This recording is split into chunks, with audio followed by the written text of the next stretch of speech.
Que a graça e paz do nosso Senhor Jesus seja sobre nós. Vamos ler Jó 37 nessa manhã. Diante disto, meu coração treme e salta do seu lugar. Ouçam atentamente o trovão de Deus, o estrondo que sai da sua boca. Ele o solta por baixo de todos os céus, e o seu relâmpago chega até os confins da terra. Depois deste, ruge a sua voz, troveja com o estrondo da sua majestade, e ele já não retém o relâmpago quando se ouve a sua voz. Com a sua voz, Deus troveja maravilhosamente, ele faz grandes coisas que nós não compreendemos, porque ele diz à neve, caia sobre a terra, e a chuva e o aguaceiro sejam fortes. Assim ele torna inativas as mãos de todos para que reconheçam as obras dele. Os animais entram nos seus esconderijos e ficam nas suas cavernas. De suas recâmaras sai a tempestade e os ventos fortes trazem o frio. Pelo sopro de Deus se dá a geada e uma grande extensão de água congela. Carrega de umidade as densas nuvens e do meio delas irradia o seu relâmpago. Então as nuvens, segundo o rumo que ele dá, se espalham para uma e outra direção, para fazerem tudo o que lhes ordena sobre a superfície da terra. E tudo isso ele faz vir para disciplina, se convém à terra, ou para exercer a sua misericórdia. Dê ouvidos a isto, Jó. Pare e pense nas maravilhas de Deus. Será que você sabe como Deus comanda as nuvens e como faz resplandecer o relâmpago da sua nuvem? Será que você sabe algo sobre o equilíbrio das nuvens e sobre as maravilhas daquele que é perfeito em conhecimento? Você, cujas roupas ficam aquecidas quando há forte calor por causa do vento sul, será que você pode ajudar Deus a estender o firmamento, que é sólido como espelho de metal fundido? Ensine-nos o que devemos dizer a Ele, porque nós, envoltos em trevas, não podemos expor a nossa causa diante dEle. Será que alguém deveria contar a Deus que eu quero falar com Ele? Se alguém fizesse isso, seria devorado. Eis que ninguém pode olhar para o sol que brilha no céu, uma vez passado o vento que o deixa limpo. Do norte vem o áureo esplendor, pois Deus está cercado de tremenda majestade. Quanto ao Todo-Poderoso, não o podemos compreender. Ele é grande em poder, porém não perverte o juízo, e a plenitude da justiça. Por isso, as pessoas o temem. Ele não olha para os que se julgam sábios. Amém? A última fala de Eliú antes de Deus falar diretamente com Jó. Muitas vezes, antes de Deus falar diretamente conosco, Ele quer que a gente esteja ouvindo pessoas que são instrumentos dele, pessoas que estão sendo usadas pelo Espírito Santo, que é o caso de Eliú. E a gente percebe neste último capítulo que o começo dele mostra o coração de Eliú. Eliú diz o seguinte: diante disto, ou seja, diante da grandeza de Deus, do agir sobrenatural e misterioso de Deus, Eliú diz: o meu coração treme. Havia um temor no coração deste homem, debaixo do conhecimento que ele tinha, certamente muito parcial de Deus, um conhecimento ainda muito inicial. Os tempos de Jó são tempos antigos, mas Eliú tinha essa capacidade de enxergar a criação de Deus, porque a Bíblia diz que os céus, eles proclamam a glória de Deus, o firmamento anuncia suas obras. Toda a criação, ela revela que há um Deus que é todo poderoso, que é criativo, que é multiforme. Toda a beleza da criação é para que a gente contemple e não adore a criação, mas adore o Criador, desfrute da criação. E Eliú, debaixo do pouco conhecimento que ele tinha de Deus, através da revelação natural, ele treme, ele é cheio de temor. E a última fala dele para Jó, a gente poderia resumir aí no versículo de número 14. Dê ouvidos a isto, Jó, pare e pense nas maravilhas de Deus. Você está sofrendo? Você está passando por um momento difícil? Você está vendo a calamidade ao seu redor ou na sua vida? Pare e pense nas maravilhas de Deus. Nós não podemos deixar que o que nós estamos enfrentando ou aquilo que nós não estamos encontrando resposta desvie o nosso olhar, o nosso foco das maravilhas de Deus, da grandeza de Deus. As nossas dores e os males da vida não mudam a realidade de quem Deus é. Sabe por que nós devemos ler o Evangelho todos os dias, ouvir a palavra todos os dias? Porque todos os dias nós nos esquecemos do Evangelho e da grandeza de Deus. Por isso nós devemos todos os dias nos alimentar da palavra. E Eliú conclui a sua fala dizendo: Jó, pare e pense nas maravilhas do Senhor. E no versículo 2 em diante ele diz: olha a grandeza dele, os trovões, os relâmpagos. Versículo 4: Deus, ele ruge a sua voz, troveja com os trondos da sua majestade. Ele já não retém o relâmpago quando se ouve a sua voz. Eliú começa a descrever, irmãos, uma grande tempestade com trovões, relâmpagos, e ele diz que é Deus que controla todas estas coisas. Se tem algo que mexe muito com a mente e com os sentimentos do ser humano, é um dia de grande tempestade, aqueles dias que parece que o mundo vai acabar, onde a chuva forte cai, onde os barulhos, os sons nos assustam. Eliú diz: olha, quando a gente vê tudo isso, isso não é obra do acaso, isto é obra do poder de Deus, da voz de Deus, e Deus tem controle sobre tudo isso. Jó, pare e pense nas maravilhas de Deus. Se Ele tem controle sobre todas estas manifestações da criação, Ele tem controle da sua vida, Ele sabe o que você está sofrendo, e Ele é poderoso, e Ele está no controle de todas as coisas. Pare e pense nas maravilhas de Deus. Nós devemos observar mais a criação e olhar para o Criador. O Senhor Jesus, para nos ensinar a não viver ansiosos, Ele não cria frases de efeito, Ele não fala coisas difíceis de entender. O Senhor Jesus, em Mateus capítulo 6, ele diz: não andem ansiosos por coisa alguma, observem as aves e as plantas. Deus alimenta as aves, Deus veste as plantas, e muito mais Ele vai cuidar de nós que somos seus filhos. Então confie no Senhor, aprenda observando a criação. É isso que Eliú está falando: Jó, pare e pense nessa grandeza de Deus, a voz de Deus. Nós precisamos observar a criação e estas manifestações gloriosas e nos maravilhar. Versículo 5: com a sua voz Deus troveja maravilhosamente, Ele faz grandes coisas que nós não compreendemos. Não tente entender tudo o que você está passando. Confie no Senhor em todo o tempo.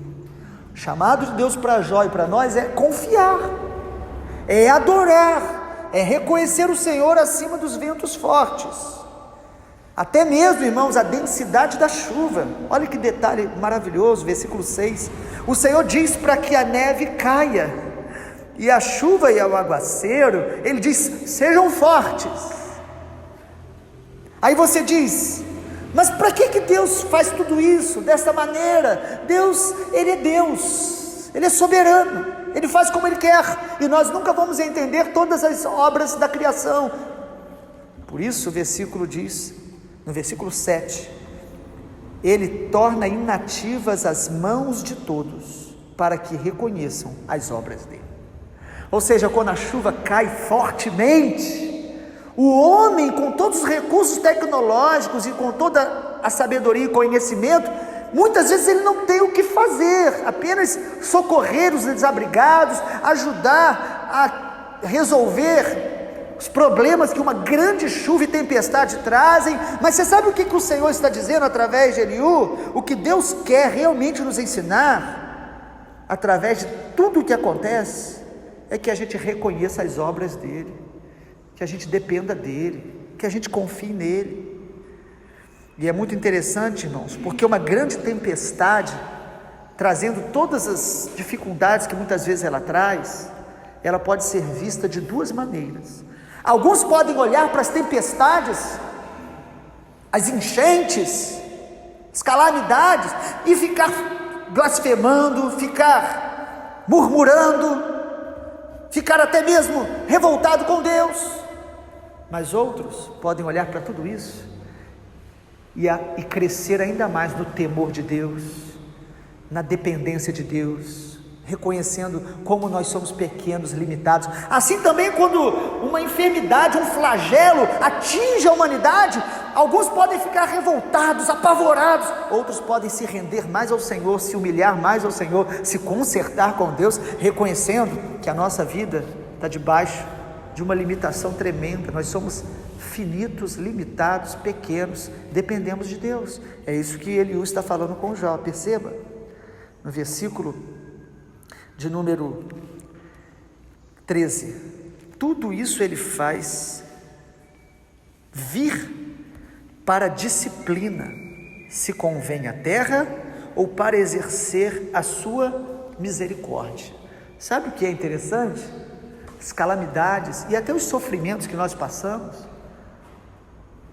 podem ser para nos disciplinar, mas também para manifestar a misericórdia de Deus, porque muitas vezes, através de uma aflição que Deus permite, é a misericórdia de Deus para nos levar para mais perto dEle, para nos tornar mais humildes e para nos levar a um nível de maior revelação de Deus.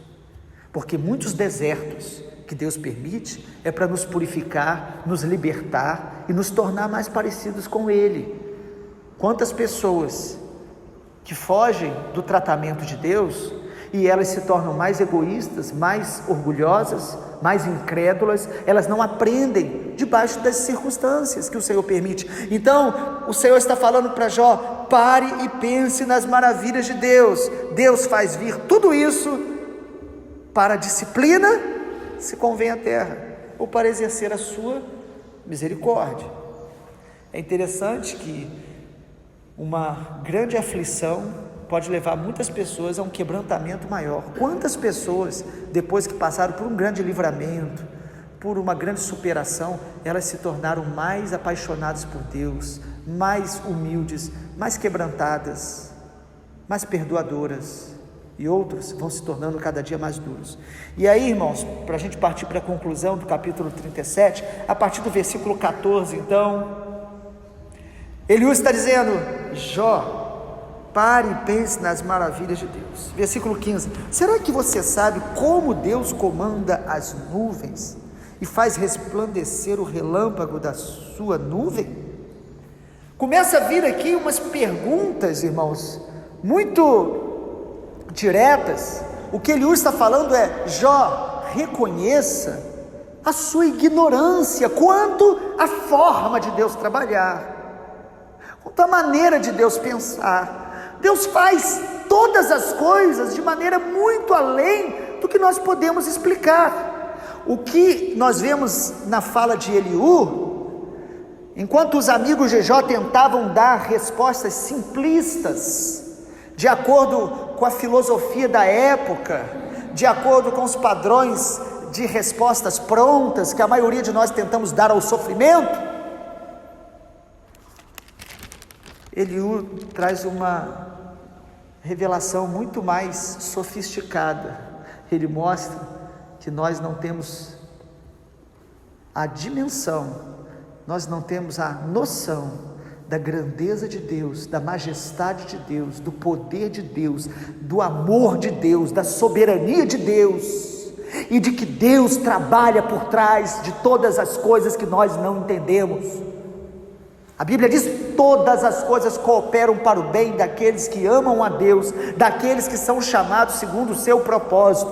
Ou seja, quanto mais eu amo a Deus, eu vou confiar que Ele está trabalhando por trás das circunstâncias adversas, que Ele tem propósito, que Ele tem planos, e que eu, ao invés de me rebelar contra Deus, ou deixar o meu coração ficar alimentando a incredulidade e a ansiedade, eu deveria parar, pensar nas maravilhas de Deus e adorá-lo e glorificá-lo. Sabe, irmãos, a nossa mente pode estar sendo dividida por pensamentos de preocupação e de dúvida. Se nós ficarmos alimentando a preocupação e a dúvida, a nossa mente fica dividida, e a semente da palavra que a gente ouve vai sendo roubada, vai sendo sufocada, porque nós ficamos todos os dias preocupados em responder às pessoas, em explicar as situações que nós sofremos e que outros sofrem.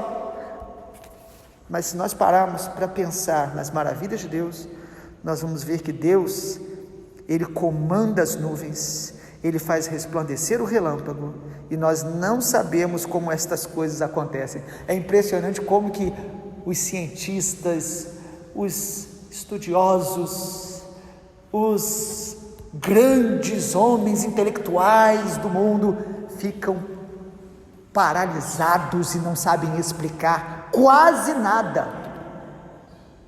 Deus permite pela sua graça que eles descubram algumas coisas e ficam soberbos, achando que agora são mais inteligentes do que os homens do passado, sendo que nós todos somos muito ignorantes quanto à grandeza de Deus, quanto à forma de Deus criar todas as coisas, quanto ao universo, quanto às profundezas dos mares. O homem não sabe. E quando o homem descobre algo ou compreende algo, o que ele deveria fazer? Glorificar o Senhor, se prostrar, adorar o Senhor e reconhecer que há um Deus todo-poderoso acima das nossas capacidades intelectuais de explicar, de compreender. Como que nós somos tendenciosos à soberba. A Bíblia diz que o saber ensoberbece. Inclusive a Bíblia diz em Eclesiastes que o muito ler é enfado da carne. Isso não é um convite à ignorância, é um convite a ler, estudar, aprender, sempre humildes diante de Jesus, procurando conhecer mais a Deus, amar a Deus e adorá-lo, mesmo sem ter todas as respostas. No versículo 17, Eliú fala para Jó: você cujas roupas ficam aquecidas quando há forte calor por causa do vento sul, será que você pode ajudar Deus a estender o firmamento, que é sólido? Você pode fazer alguma coisa para entender ou para ajudar a Deus? Versículo 19, ensine-nos o que devemos dizer a Ele, porque nós, envoltos em trevas, não podemos expor a nossa causa diante dEle. Irmãos, nós somos tão limitados que nós não podemos nem chegar a Deus pela nossa capacidade. Nós só chegamos a Deus pelo sangue de Jesus e pela obra do Espírito Santo. É o Espírito Santo que nos ensina a orar da maneira correta, e é o sangue de Jesus que nos dá acesso ao Pai. E é isso que Eliú está dizendo, versículo 20. Será que alguém deveria contar a Deus o que eu quero falar com Ele? Se alguém fizesse isso, seria devorado. Qualquer ser humano, se chegar diante de Deus, seria morto na hora. E sabe o que mataria o homem se ele chegasse diante da glória de Deus? Não seria a ira de Deus, seria a santidade de Deus.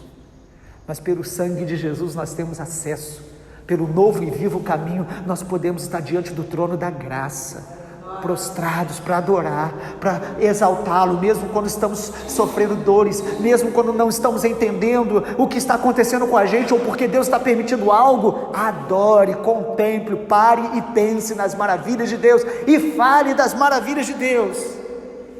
Versículo de número 21, ninguém pode olhar para o sol que brilha no céu. Isso é algo tão tremendo, né, irmãos? Uma coisa natural, mas que, se nós pararmos para pensar, o homem não consegue olhar para o sol, muito mais para o brilho do Senhor Jesus, que é o sol da justiça. Ele é santo, Ele é Deus, Ele é vivo, em todo momento, em todo tempo, Ele deve ser reconhecido e adorado. A sua majestade é tremenda. Versículo 22, do norte vem o áureo esplendor, Deus está cercado de tremenda majestade. Quanto ao Todo-Poderoso, não o podemos compreender, Nós não fomos chamados para compreender Deus, mas para experimentá-lo, para conhecê-lo, para amá-lo, para adorá-lo, para servi-lo, e pela graça muitas vezes Ele vai nos dar discernimentos, compreensões parciais. O apóstolo Paulo, que foi um dos homens que mais revelação do Senhor teve, ele diz: em parte conhecemos, em parte profetizamos, mas quando Ele vier nós o conheceremos face a face. A eternidade é relacionamento, conhecimento de Deus contínuos. Nós vamos conhecer o Senhor e contemplá-lo e adorá-lo eternamente. Aqueles que aqui se submetem ao sangue de Jesus e andam em aliança com Ele, estarão com Ele eternamente. Ele é grande em poder, versículo 23, não perverte o juízo, não questione a justiça de Deus. Ele é grande em poder, Ele é soberano. Versículo 24, por isso as pessoas o temem, Ele não olha para os que se julgam sábios.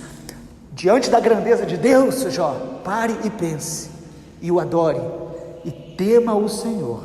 Ele o prepara o caminho para que Jó ouça o Senhor. E agora, a partir do capítulo 38, veremos que Deus começa diretamente a falar com Jó.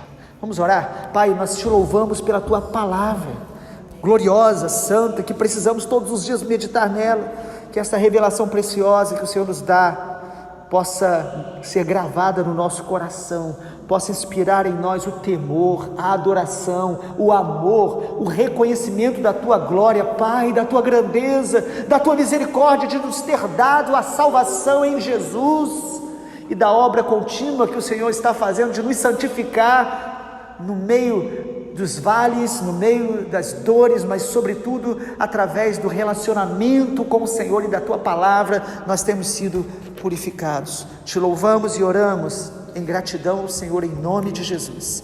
Amém, Senhor. Amém.